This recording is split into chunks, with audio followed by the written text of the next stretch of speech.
नमस्कार मेरे प्रिय भाइयों बहनों।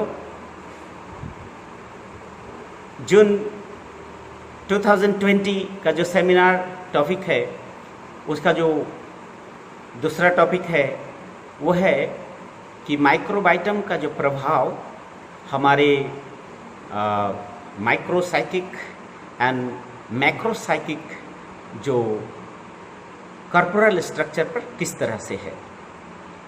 तो यहाँ पर तीन चीज़ें आती हैं। पहला माइक्रोबाइटम, दूसरा उसका प्रभाव माइक्रोकॉस्म, तीसरा है मैक्रोसाइकिक कॉर्पोरल स्ट्रक्चर। मैक्रोसाइकिक कॉर्पोरल स्ट्रक्चर का मतलब क्या है? मैक्रोसाइकिक कॉर्पोरल स्ट्रक्चर का मतलब है, जैसे कि हम लोग जानते हैं कि ये जो भी स्ट्रक्चर, जो भी आधार हम देखते हैं परिदृश्यमान जगत में, ये सब कुछ भूमा चित्त का ही, भूमा मन का ही अभिप्रकाश है।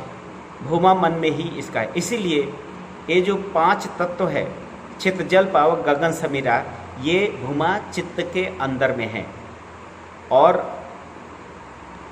ये जो जितने भी जैविक आधार है, ये भी भूमा चित्त के ही अंदर में ही है, उन्हीं का ही अभिव्यक्ति है। इसीलिए माइक्रोबाइटम का जो प्रभाव है वो जैव और अजैव, अर्थात लिविंग और नॉन लिविंग, दूसरी बात एनिमेट और इनएनिमेट जगत में किस तरह से प्रभाव डालता है। हम लोग जानते हैं कि माइक्रोबाइटम जो है वो भूमा मन का रहस्यमय उच्चरण है, इमानेशन है, रहस्य है।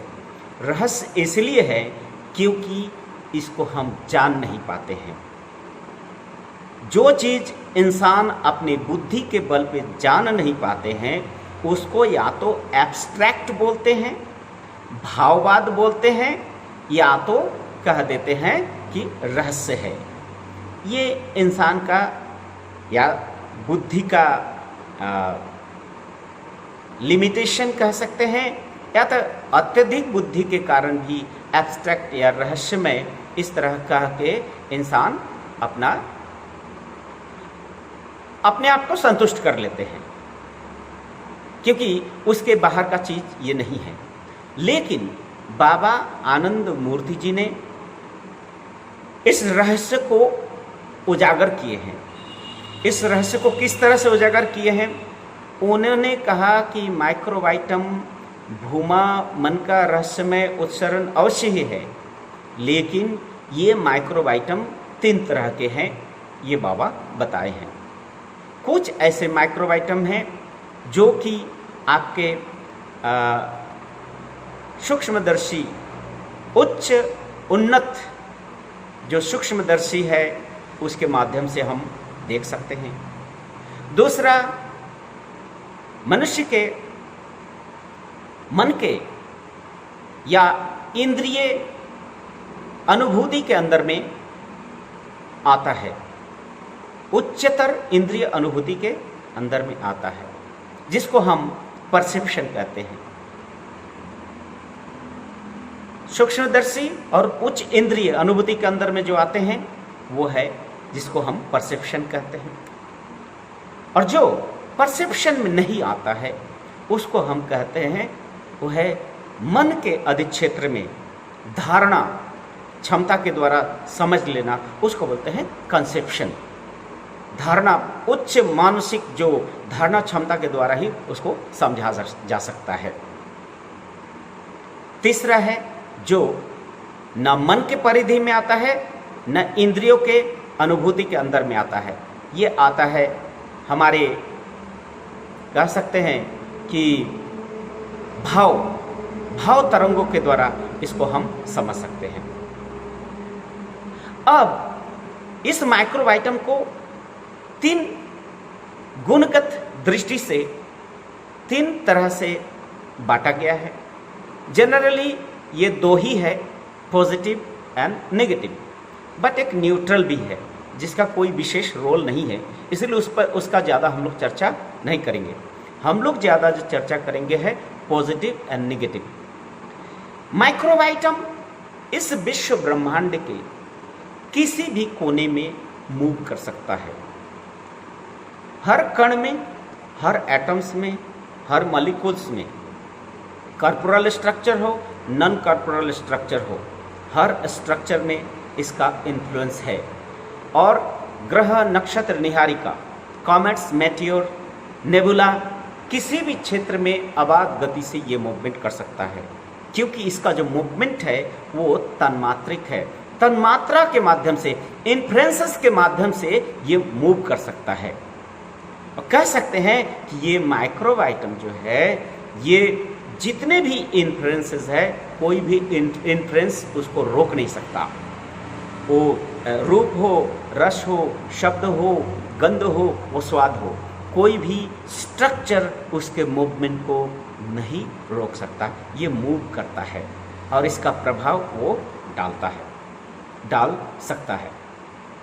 इसलिए जो स्थूलतम जो स्ट्रक्चर है, जो क्रूड स्ट्रक्चर है, जिसमें तमोगुणी प्रभाव ज़्यादा है, वहाँ पर निगेटिव माइक्रोबाइटम बहुत आराम से काम करता है। और जहाँ पर सतोगुणी प्रभाव है, सात्विक प्रभाव है, वहाँ पर पॉजिटिव माइक्रोबाइटम का जो फंक्शन है वो डोमिनेंट रहता है। इसीलिए बाबा आनंद मूर्ति जी कहते हैं कि ये जो पॉजिटिव माइक्रोबाइटम है, इस पॉजिटिव माइक्रोबाइटम का इसका जो फंक्शन है द्विमुखी है। द्विमुखी मतलब टू डायरेक्शनल। टू डायरेक्शन का मतलब ये हुआ कि हमारे ये विशुद्ध चक्र के ऊपर और पिनियल के नीचे, सहस्रार के नीचे, गुरु चक्र तक इसका कार्य क्षेत्र है। और दूसरा क्या है?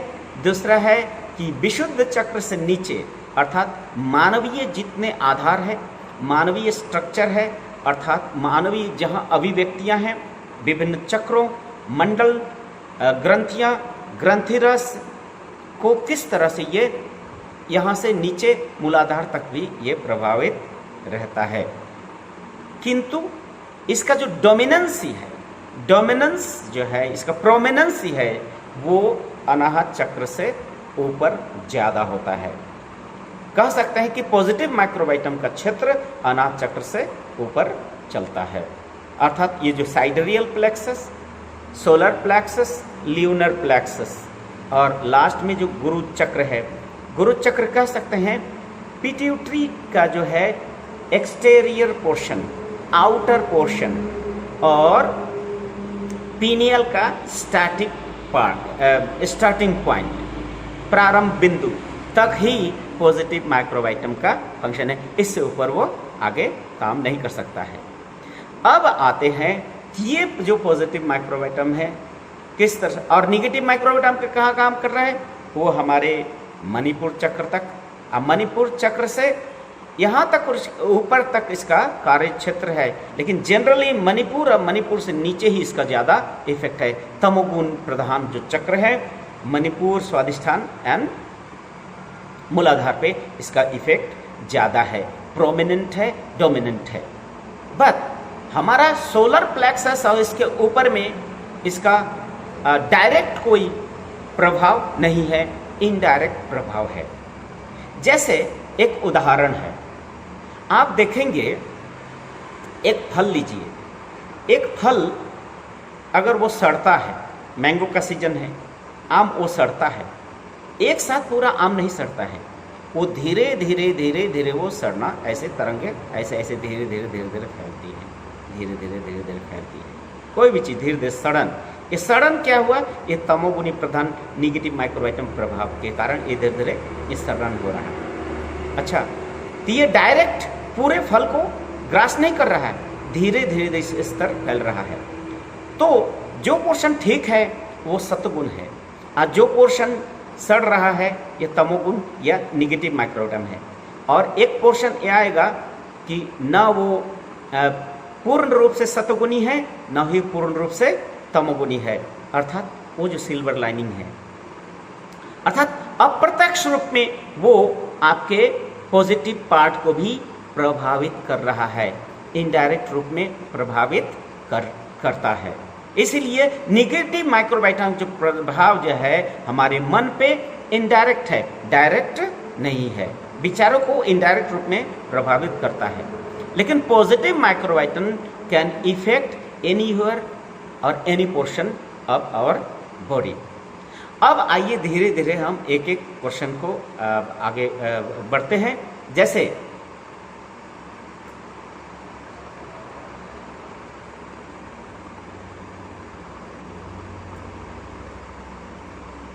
among the different plexi of the body, the different nerve centers microbiota function directly on nerve centers, indirectly on other portion and subglands of body.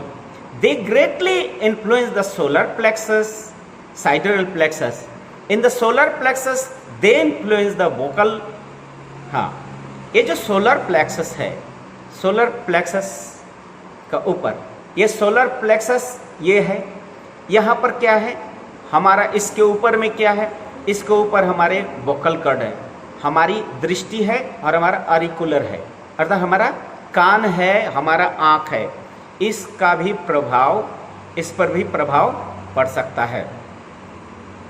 either in pro materialistic order or pro spiritualistic order. The greatly influence of solar plexus and sidereal plexus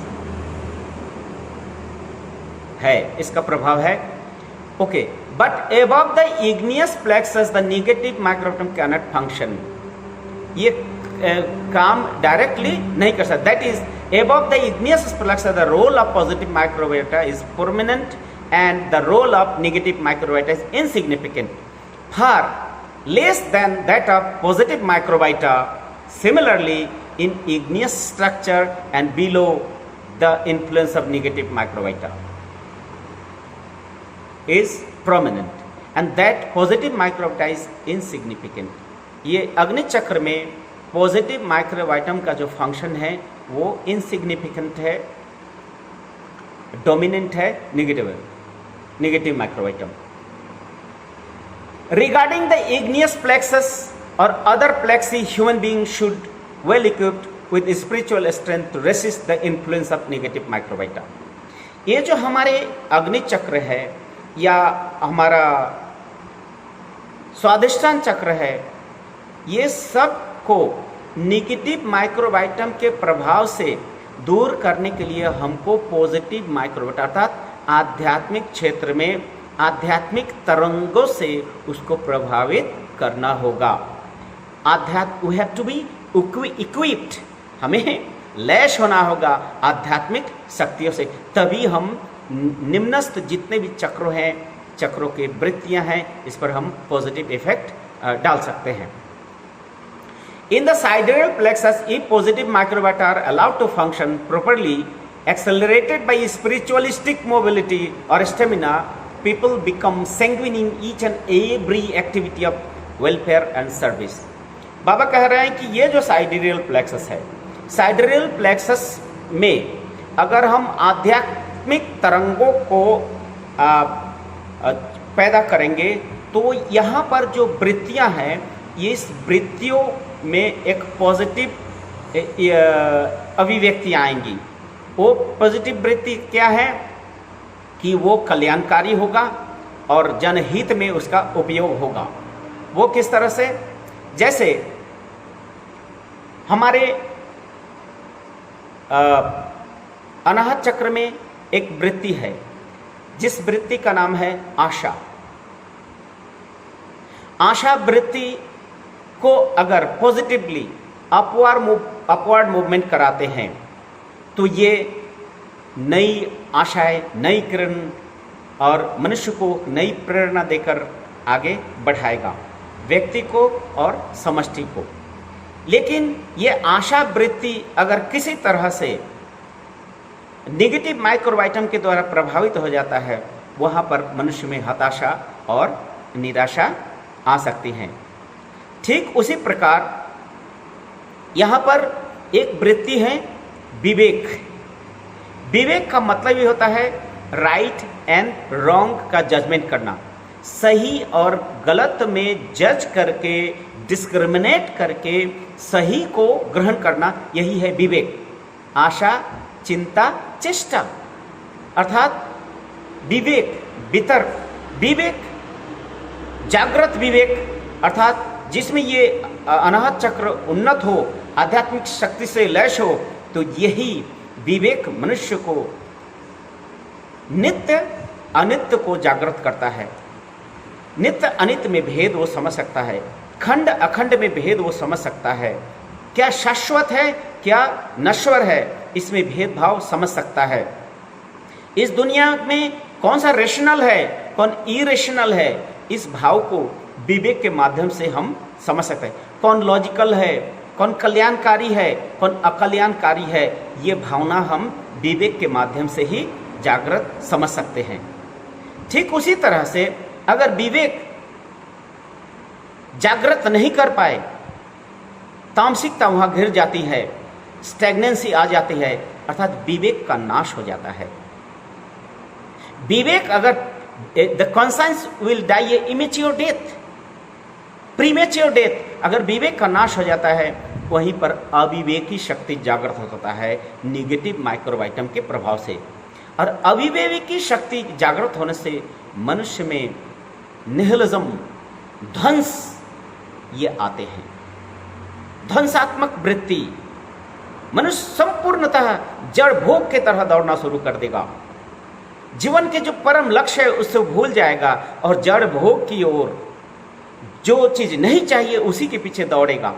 आज वस्तु जगत में, वास्तव जगत में हम जो कुछ भी देख रहे हैं, जो भी जड़ता हम देख रहे हैं, जो भी इनर्टनेस है, गतिहीनता को देख रहे हैं, जो भी अन्याय, अविचार, व्यभिचार, जो कुछ देख रहे हैं, ये निगेटिव माइक्रोबाइटम के कुप्रभाव के कारण विवेक का नाश होना और ये तमोगुण प्रधान के कारण आज समाज इस अवस्था में खड़ी है।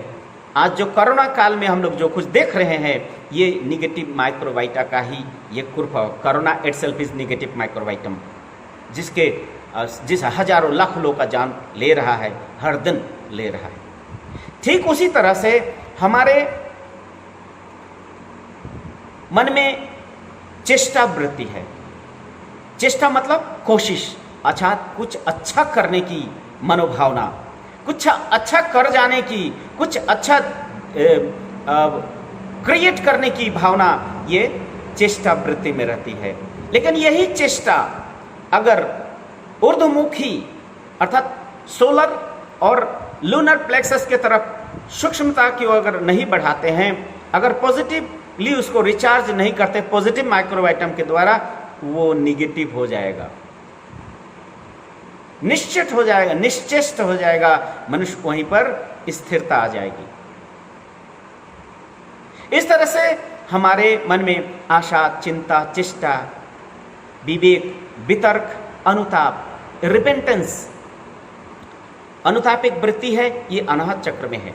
अर्थात किसी तरह से अप्रत्यक्ष रूप से भी, जाने अनजाने में भी किसी के द्वारा कोई अगर गलती हो जाती है, अगर उसमें विवेक जागृत है, उसमें अनुताप जरूर होगा, वो पश्चाताप जरूर करेंगे, रिपेंट करते हैं, रिपेंट करके फिर वो अपने आप को सुधार भी लेते हैं। लेकिन यही अगर अनुताप वृत्ति विवेक के अभाव में खत्म हो जाता है, तो मनुष्य क्या हो जाते हैं, क्रूर हो जाते हैं, हिंस्र हो जाते हैं, उसमें संवेदनाएं खत्म हो जाती है। गलती करने के बाद भी वो कभी माफ़ी नहीं मांगते हैं, गलती करने के बाद भी उनको अनुशोचना या अनुताप या पश्चाताप नहीं होती है। यही है पतन का कारण। यही है कि इसी कारण जब निगेटिव माइक्रोबाइटम का कुप्रभाव होता है, निहिलिज्म, सिनिसिज्म और मनुष्य के जो मानविक जो संप्रदाय हैं, वो धीरे धीरे ध्वंस हो जाते हैं, समाप्त हो जाते हैं।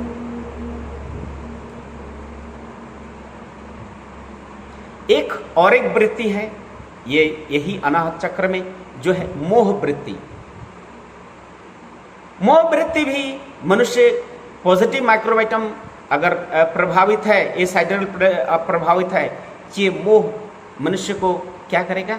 आध्यात्मिक आकर्षण, इस विश्व ब्रह्मांड में चर अचर सबके प्रति प्रेम जागृत करेगा। एक व्यक्ति नहीं, हर व्यक्ति के प्रति, सृष्टि का हर चीजों में उस परम ब्रह्म का अभिव्यक्तियों को देखेगा, सबके प्रति सेवा की भावनाएं जगेंगी।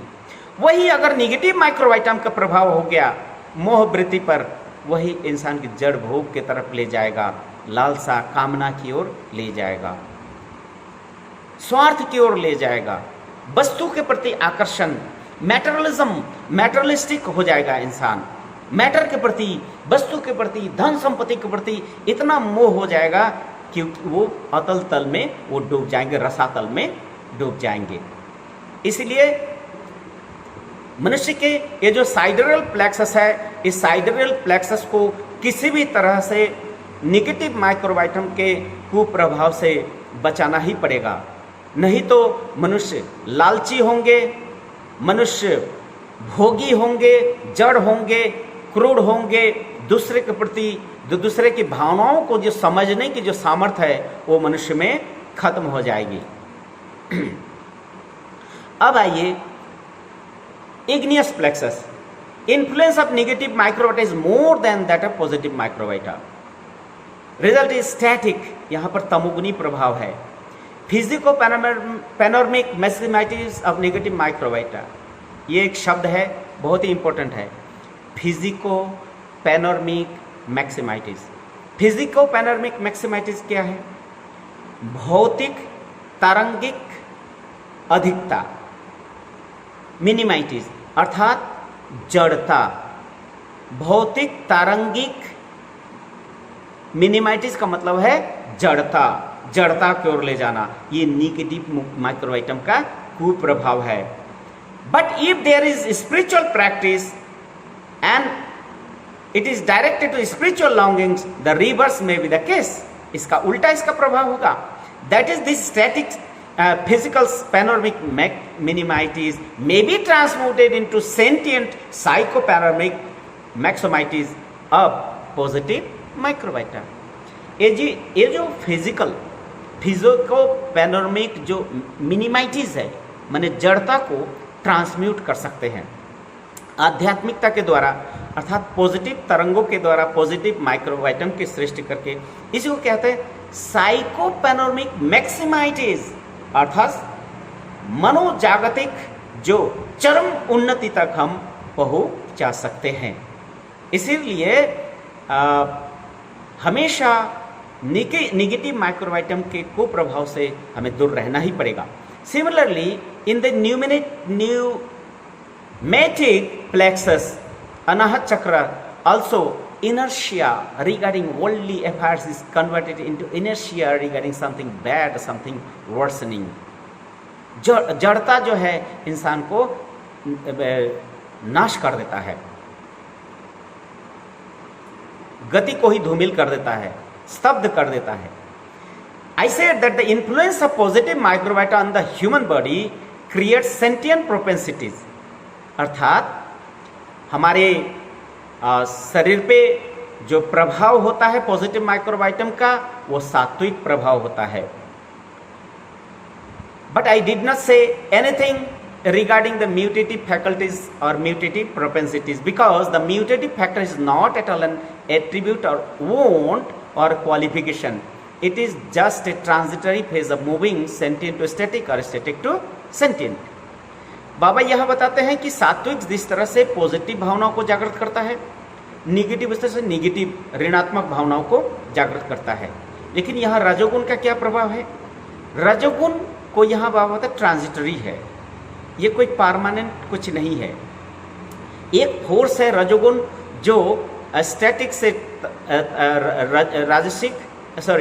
सात्विक और सात्विक से तामसिकता में परिवर्तन कर सकता है। अर्थात रजोगुण के ऊर्ध्व में सात्विक, रजोगुण के निम्न में तामसिक हो जाता है। ये एक ट्रांजिटरी एक बीच का फेज है, इसलिए इसका बहुत ज़्यादा इफेक्ट नहीं है।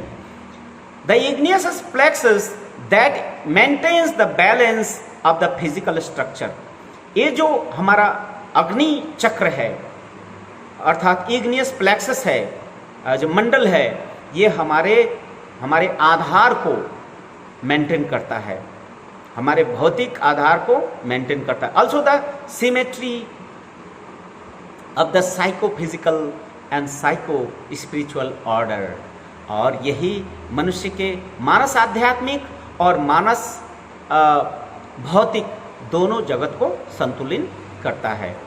Is the controlling point, hence it is the hub of the body and the navel of the body. ये बॉडी का हब भी है और इसका शरीर का केंद्र बिंदु भी है, नैब है, इसीलिए इसको नैबल बोलते हैं। Similarly in the case of our social structure,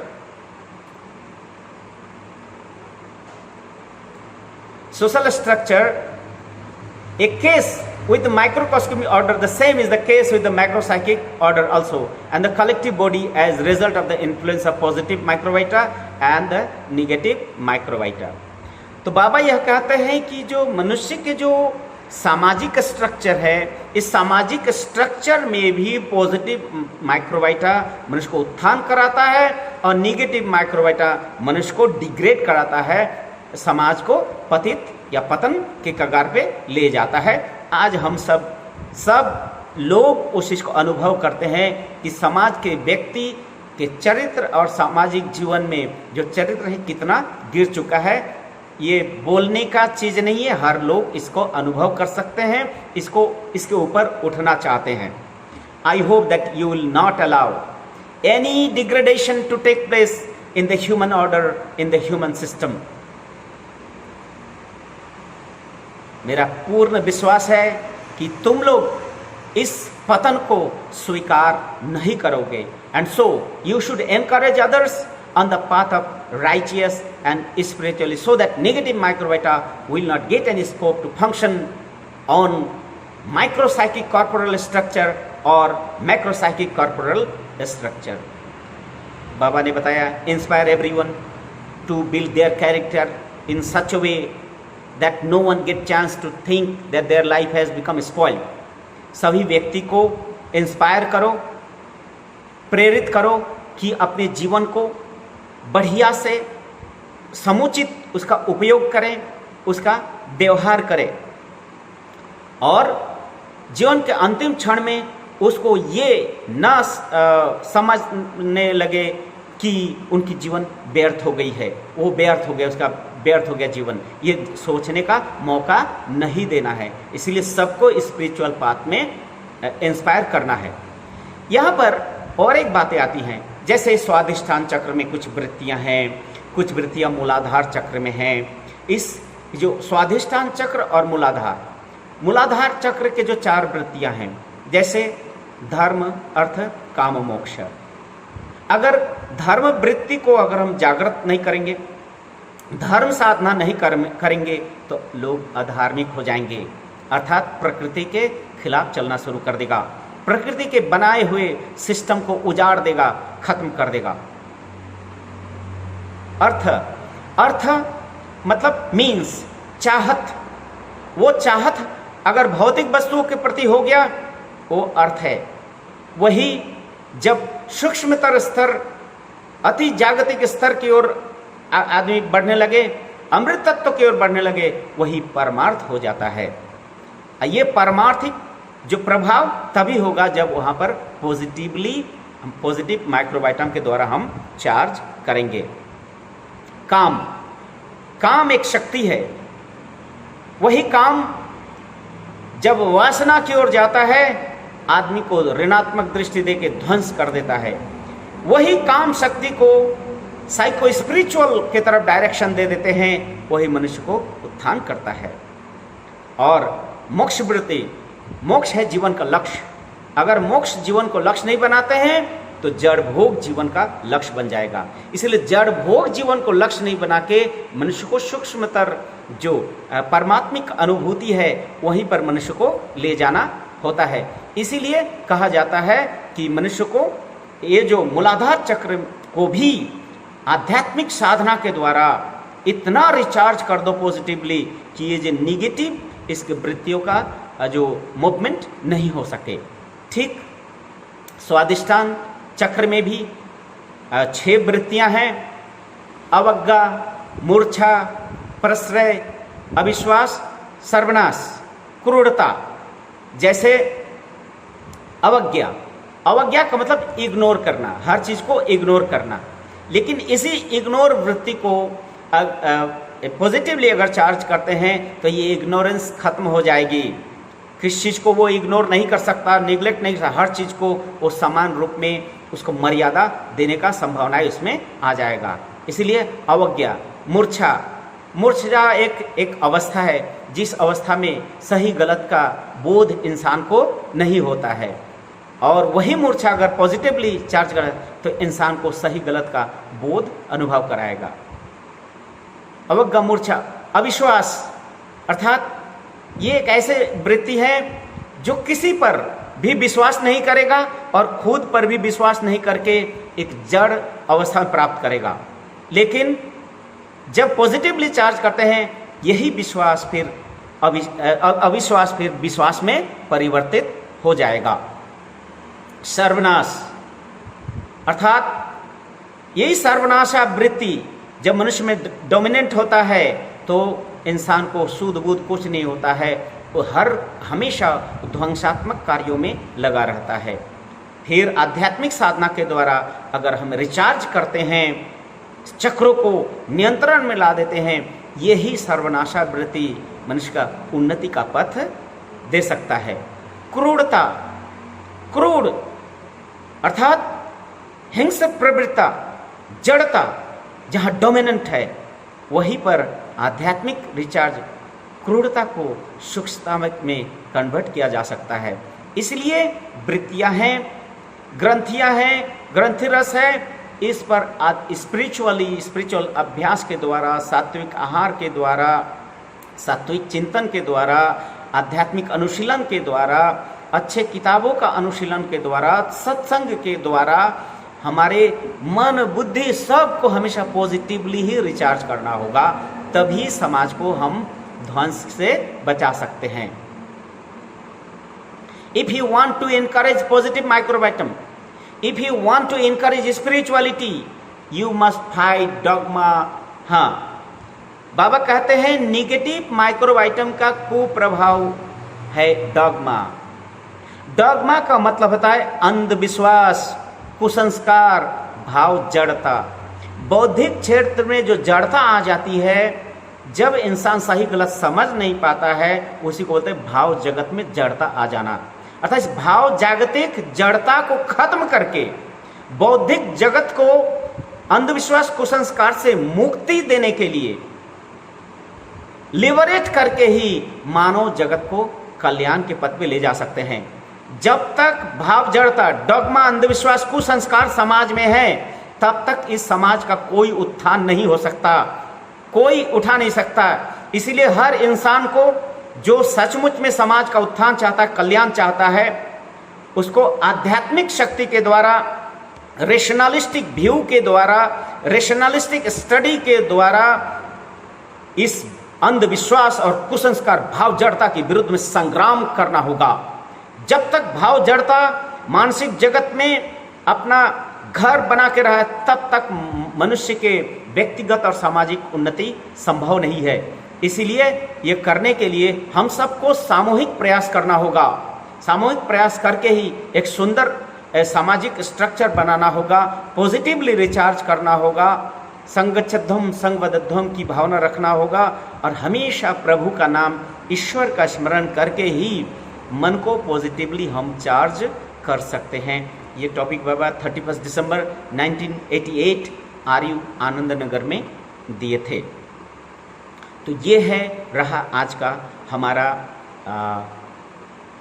माइक्रोबाइटम का जो माइक्रोसाइकिक जो स्तर है और माइक्रोसाइकिक जो कॉर्पोरल स्ट्रक्चर है, उसका प्रभाव अच्छा या बुरा ये रहा। अब हम लोगों को इस चीज़ को जन जन तक पहुंचाना है।